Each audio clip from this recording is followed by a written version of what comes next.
Welcome back to the community update, Kings of War fans. Oh, I should press the button to make it say community update. Look, it's the date. It's the 16th of July. I didn't do a community update last week because not enough had happened. You never know.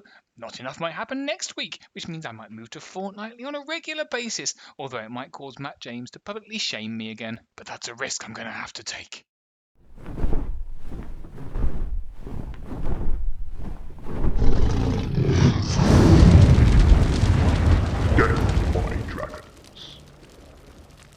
The Australian Kings of War podcast, Direct Misfire, have put out their first army review onto YouTube, which is a bit weird for a podcast, but the amount of work they've put into this is simply incredible. Aside from the really rather nice display that you can see here, they've even subdivided the sections here, so if I move over here, I can go and look at the ranged infantry. Let's have a look at some swarms. Swarms, that's right. The tunnel runners. They're a swarm, right? Anyway, I can't speak highly enough of this format. I think it's incredibly engaging, and as usual, the guys are both funny and informative. A huge amount of work went into this, so we can't wait to see more. If you're wondering what comes in the new terrain crates, we can turn to our favourite What Is In That Box vlog until somebody loses an eye, who's been working through his Kickstarter of Terrain Crate 2, Crate Expectations. It's his usual incredibly detailed look through the contents of the box, including a comparison of the fresh and ruined elements of the terrain crate, which I think is pretty cool. There's like a statue and a ruined statue, and there's like a thing and a ruined thing, and a thing. Yeah, well, it's pretty nice. He's covered 2 of the boxes in this blog, so look out for the next 2 in an upcoming one.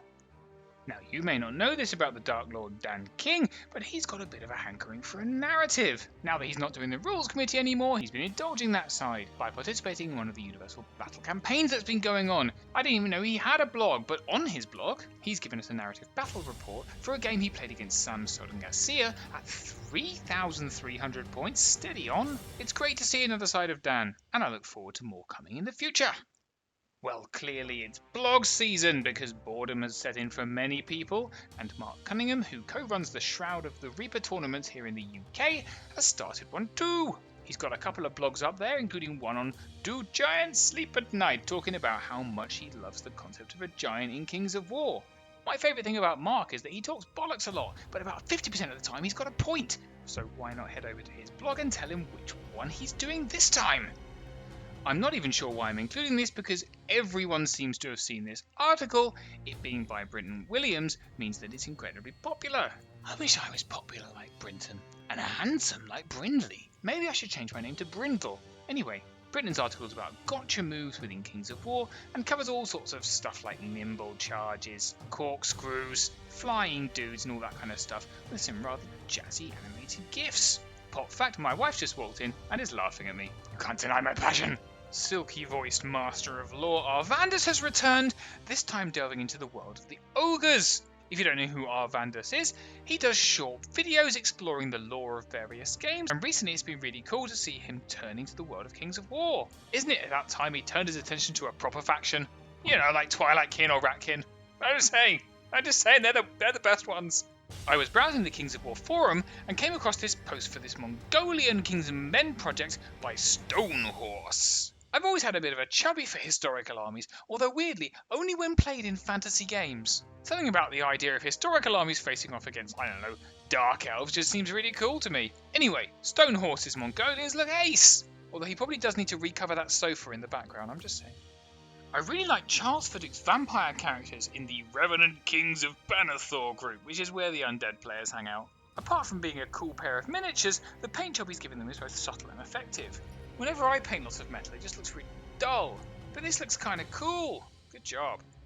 Sticking with those that have risen from beyond the pale, I also like Zack Clarke's army, which is both monochromatic and kind of chibi-style miniatures. And hang on a minute, isn't that a Gorblight on a troll's base? Anyway, obviously we've seen the monochromatic theme before, but that doesn't stop this being super cool.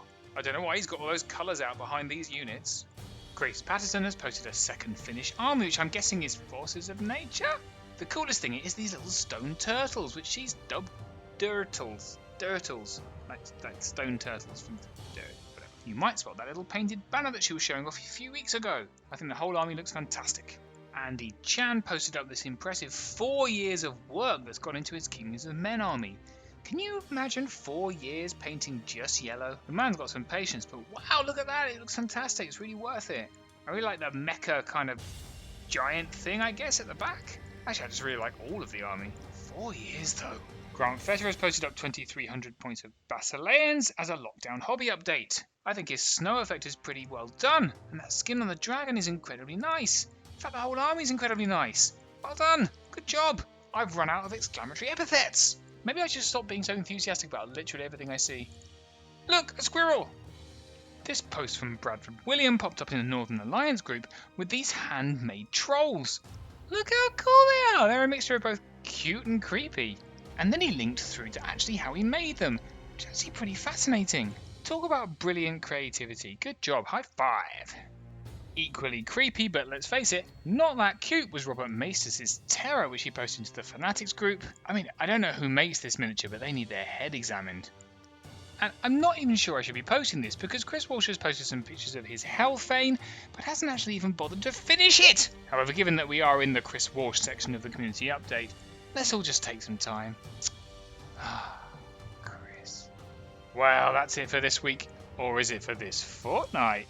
Let's see. And complaints to the usual address. See if I give a